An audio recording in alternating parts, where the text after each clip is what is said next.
Na nossa primeira sessão desta série a respeito da igreja, nós começamos fazendo a seguinte pergunta: quem ama a igreja?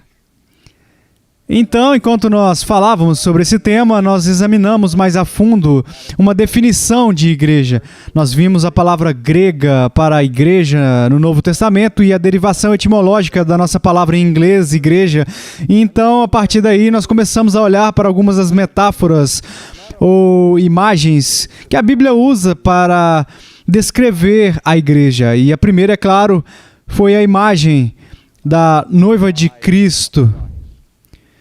Bem, acho que a imagem que o Novo Testamento usa para a igreja, que talvez seja mais amplamente conhecida do que qualquer outra, é aquela que o apóstolo Paulo usa na sua carta aos Coríntios e à congregação de Éfeso e em outros lugares, onde ele se refere à igreja como o corpo de Cristo.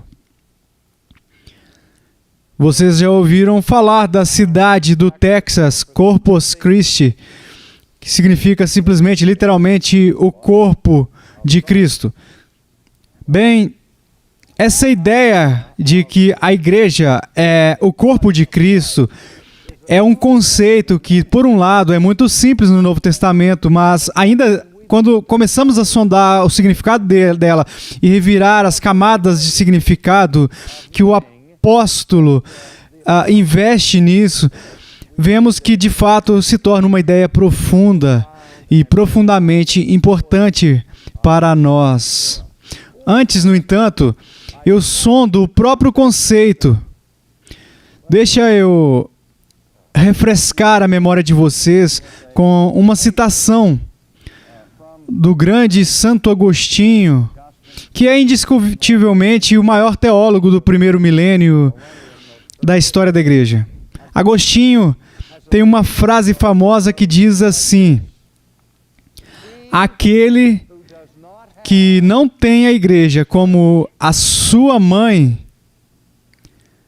não tem Deus como o seu pai. Deixa eu dizer de novo que aquele que não tem a igreja como sua mãe, não tem Deus como seu pai. Agora, para abreviar, deixa eu pular levemente sobre esta dimensão em um momento que tem havido uma série de controvérsias teológicas ao longo da história da igreja em um esforço para interpretar precisamente e completamente o que Santo Agostinho quis dizer com essa frase. A Igreja Católica Romana apela ao que, em certo sentido, as igrejas protestantes apelam para essa famosa declaração em outro sentido, mas eu quero deixar essas considerações de lado e chegar, pelo menos, ao cerne simples do que Agostinho estava dirigindo quando ele disse: se você não tem a igreja como sua mãe, você não tem Deus como seu pai. Bem, nós poderíamos ver isso simplesmente para significar que, assim como é necessário para nós ter uma mãe humana para nascer na família humana, então uma pessoa não pode nascer no reino de Deus a menos que seja a igreja que dê a luz. Mas não é assim que eu entendo neste ponto aqui. Não estou antecipando uma visão da igreja que enxerga a igreja como uma instituição que te salva ou que me salva. Cristo é aquele que redime você e é o Espírito Santo que gera sua alma em novidade de vida.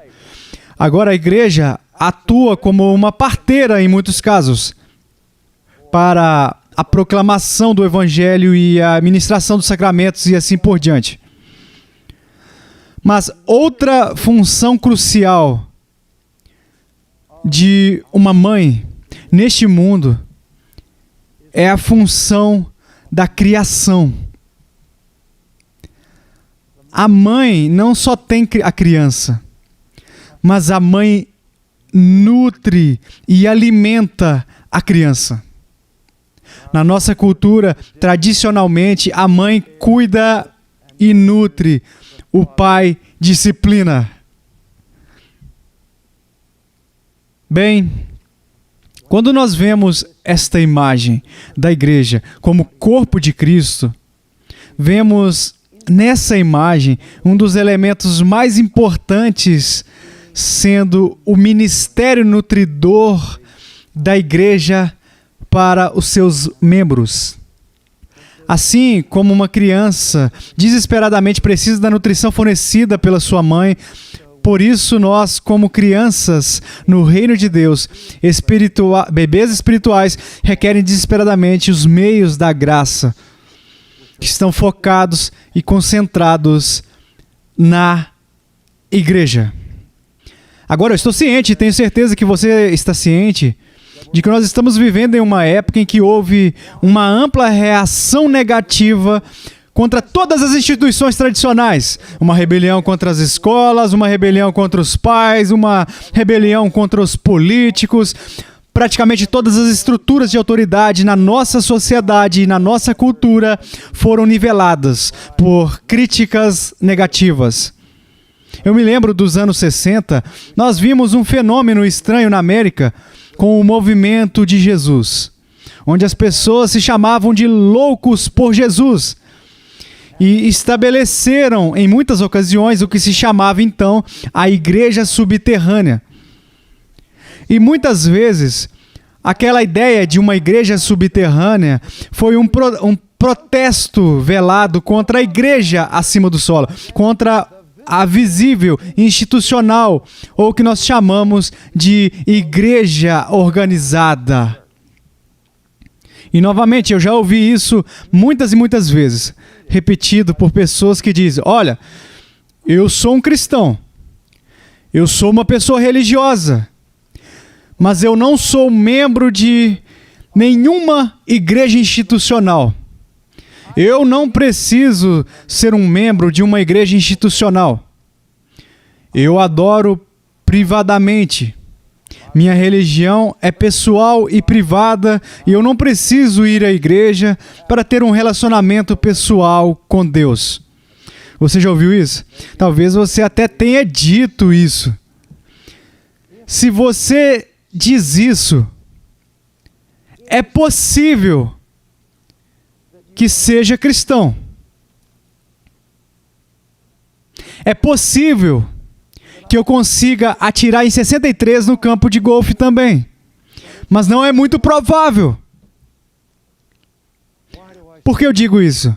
Porque quando olhamos para as páginas do Novo Testamento, mesmo uma leitura superficial das Escrituras, nos dizem que quando Cristo redime um indivíduo, Ele nunca o deixa em isolamento. Embora a redenção não seja uma atividade de grupo. Karl Barth disse uma vez que sobre muitos membros diferentes, somos membros de uma família, somos membros de uma escola, somos membros de uma comunidade, podemos ser membros de um clube ou de um estado ou de uma nação. Dentro da análise final, quando você está diante do Deus Todo-Poderoso, você está sozinho. Seu irmão, sua irmã, sua mãe, seu pai, seus amigos, seu clube, sua nação, a fé da sua igreja não vai valer para você quando você estiver diante de Deus. Deus vai lidar com você como um indivíduo. E é como um indivíduo que você entra no reino de Deus.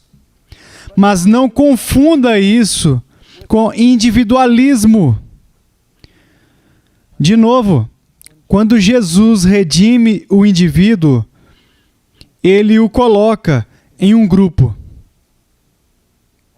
E chama esse grupo amado de o seu próprio corpo. Agora, como no mundo, uma pessoa pode amar a Cristo e odiar o seu próprio corpo? Como uma pessoa pode abraçar Cristo por qualquer período de tempo e continuamente estar ausente da comunhão e do envolvimento com a companhia do povo de Deus, a família de Deus? Essa é a outra imagem na Bíblia Laos, Theos, a família de Deus. Nós sabemos que quando os bebês nascem, se uma vez que eles nasceram, são simplesmente colocados na mesa da sala de parto. E se eles não forem alimentados, sem água, sem comida, eles vão morrer rapidamente. E ainda, estudos modernos indicaram que se eles receberem comida e água, mas sem companhia humana, sem comunhão, mesmo embora tenham todos os nutrientes físicos necessários para manter a vida, eles morrerão. Eu me lembro de um antigo ministro metodista que contou a história de como gostava tanto de churrascos e como ele preparava a grelha, o carvão, e saía e empilhava o carvão em uma pilha bem organizada. Então ele borrifava o fluido ali acima sobre aquele monte de carvão. Então ele acendia com um fósforo. Então ele esperava. E eu costumava tentar isso, e a coisa continuava ruim, e eu tentava passar por esse processo indefinidamente, mas esse ministro parecia ter o jeito, e ele disse que esperava até que as brasas começassem a brilhar, e elas se tornavam brancas, quando as cinzas começavam a aparecer. Então, se ele soprasse o carvão, ele podia ver aquele vermelho brilhante, indicando o intenso calor que estava sendo gerado, e era hora de colocar os hambúrgueres, o bife, ou quer que fosse na grelha. Então ele disse, na sua ilustração, ele disse: o que acontece se depois que o carvão estiver brilhando em brasa, o que acontece se você pegar uma pinça e pegar um carvão e removê-lo daquela pilha e colocá-lo para fora da grelha? Em um momento, todo o calor do carvão se dissipa. Ele perde o seu calor, se torna frio e inútil para a sua tarefa. Existe a ilustração de que ele estava dizendo, é óbvio. Isso é o que acontece com as pessoas que se isolam do corpo de Cristo e que procuram viver a vida cristã como solitários. Essa não é a maneira que Deus planejou.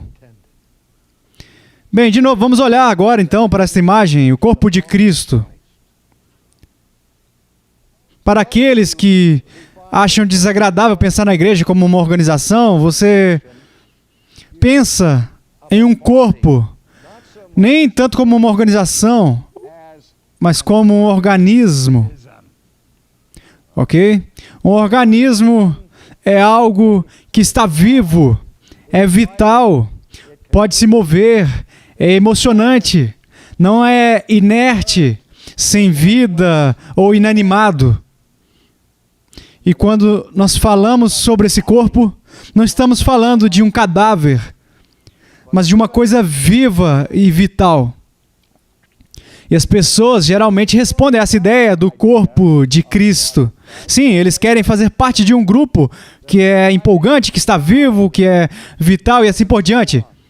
É a parte organizacional disso que os desanima. Deixa eu dirigir a sua atenção por um momento para a discussão de Paulo sobre este conceito do corpo de Cristo que ele dá na sua primeira carta aos Coríntios. Ele diz no capítulo 12, versículo 12: porque assim como o corpo é um e tem muitos membros, e todos os membros, sendo muitos, constituem um só corpo, assim também com respeito a Cristo. Pois em um só Espírito todos nós fomos batizados em um corpo, e assim por diante, porque também o corpo não é um só membro, mas muitos, Se disser o pé, porque não sou mão, não sou do corpo, nem por isso deixa de ser corpo. E ele continua, ele diz, se o ouvido disser, porque não sou olho, não sou do corpo, nem por isso deixa de o ser. Se todo o corpo fosse olho, onde estaria o ouvido? Rapaz, você poderia enxergar maravilhosamente. Se tudo que você fosse um olho intrincadamente construído, magnificamente esculpido. Certo? Imagine ser casado com alguém que tivesse quase 2 metros de altura em olhos. Um olho que tem 2 metros de altura. Sempre que ele ia fazer, ele ia olhar para você. Quer dizer, que tipo de relacionamento você pode ter com um olho? Ou suponha que você trocou isso por uma orelha de 6 pés e 10 centímetros. Você poderia falar com ela, mas ela não poderia te ver. Não poderia te responder. Não poderia te tocar e te abraçar e te amar. No entanto, quão importantes são os nossos ouvidos para nós? Quanto valorizamos nossos olhos? Mas o olho não pode dizer ao ouvido, eu não preciso de você. O ouvido não pode dizer ao olho, eu não preciso de você. O olho não pode dizer, eu não sou parte do corpo. Qual é o ponto? Quero dizer, isso é tão elementar que o apóstolo Paulo está falando aqui, mas uma elementaridade que eu acho que carrega consigo profundidade. Mas ele diz que a igreja é como um corpo humano, é um organismo. Mas, amados, se você sabe alguma coisa sobre biologia, qualquer coisa sobre organismos vivos, vocês sabem que a única pré-condição absolutamente necessária para um organismo permanecer vivo é que ele se mantenha organizado. Você encontra um organismo desorganizado e você tem que encontrar um organismo que está morrendo. E Paulo aqui está falando organicamente sobre a igreja. Ele não está falando em categorias abstratas de organização, mas ele está falando sobre como as partes individuais, cada uma se ajusta para formar o todo. E que cada parte desse organismo tem a sua contribuição vital a ser cumprida. O corpo não está completo sem os olhos, não está completo sem as orelhas ou sem as mãos. Mas os nossos membros nobres, ele disse, não tem necessidade disso. Contudo, Deus coordenou o corpo, concedendo muito mais honra àquilo que menos tinha, para que não haja divisão no corpo. Pelo contrário, cooperem os membros com igual cuidado em favor uns dos outros. De maneira que se um membro sofre, todos sofrem com ele, e se um deles é honrado, com ele todos se regozijam. Oh, que modelo magnífico! Você já viu alguém homenageado na igreja? Alguém já foi homenageado no seu ambiente de trabalho, na sua escola, ou onde quer que você esteja?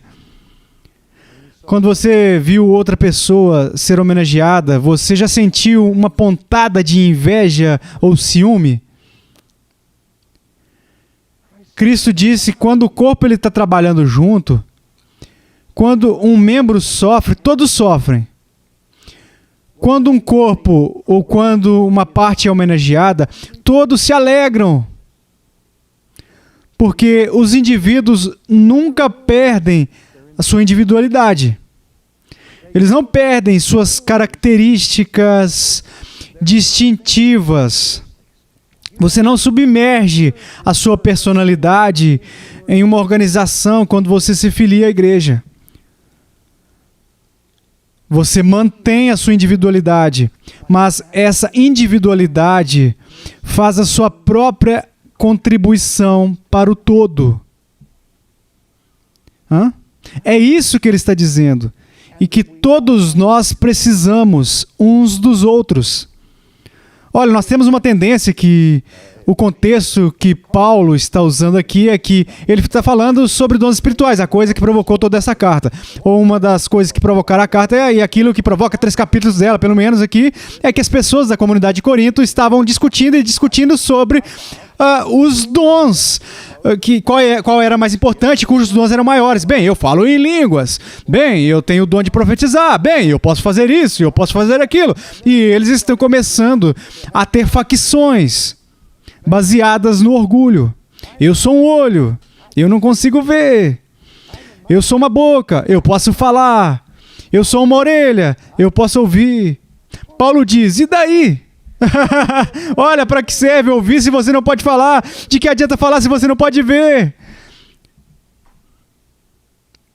E a coisa que eu acho que foi sentida tão profundamente neste dia é o que eu li brevemente quando ele diz: o mesmo Espírito que o redimiu derrama os seus dons sobre cada membro do corpo de Cristo. Cada pessoa tem um dom sobrenatural de Deus como parte do corpo de Cristo. E o corpo, para ser saudável, precisa do seu dom, seja ele qual for. Para que o corpo esteja completo, ele precisa de você. Martinho Lutero falou no século XVI sobre o sacerdócio de todos os crentes. E muitos de nós estão familiarizados com o conceito, ou pelo menos com as palavras. Mas há um grande mal-entendido de que associamos com isso. O que Lutero quis dizer com o sacerdócio de todos os crentes não é que isso seja o fim do clero. Ele não estava tentando acabar com os pregadores, ok? Mas o que ele estava dizendo? O conceito de sacerdócio de todos os crentes é que o ministério de Cristo, o ministério sacerdócio de Cristo não é dado exclusivamente ao clero. Que a missão e o ministério é dado a cada pessoa na igreja para fazer a sua parte. Nós somos todos responsáveis pelo ministério do corpo de Cristo. Não que você pode fazer evangelismo, você pode fazer administração, você pode ser chamado para ser um evangelista, ele não pode ser chamado para ser um ministro, mas você, no seu evangelismo, deve apoiar o ministério ali, e o ministério deve apoiar o seu evangelismo, e assim por diante. Mas temos uma tendência, devido ao nosso orgulho humano, para exaltar os nossos próprios dons. Como, quero dizer, realmente, afinal, se você é realmente espiritual, o dom que você busca é ter o dom do ensino. Quero dizer, se a coisa mais importante que acontece na igreja é o ensino da sã doutrina, porque sem a sã doutrina nunca haverá realmente um bom evangelismo. Eu vou fazer um caso que, se você for realmente espiritual, entrará na teologia. Agora, o que me motivaria a fazer isso, a dizer isso? Isso é o que eu faço. Olha, isso me torna um grande negócio se estou exercitando o dom mais importante. Mas não é assim que funciona. Eu deveria estar fazendo tudo ao meu alcance como teólogo para ajudar e apoiar o trabalho de evangelismo e o trabalho de ministrar aos pobres. Então, o trabalho de ministração, porque nós precisamos disso. E todos nós somos chamados para essa tarefa. Agora,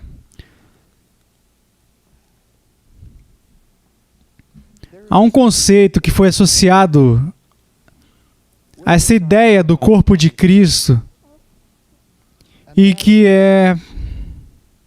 a igreja tem sido chamada em alguns círculos como a encarnação contínua.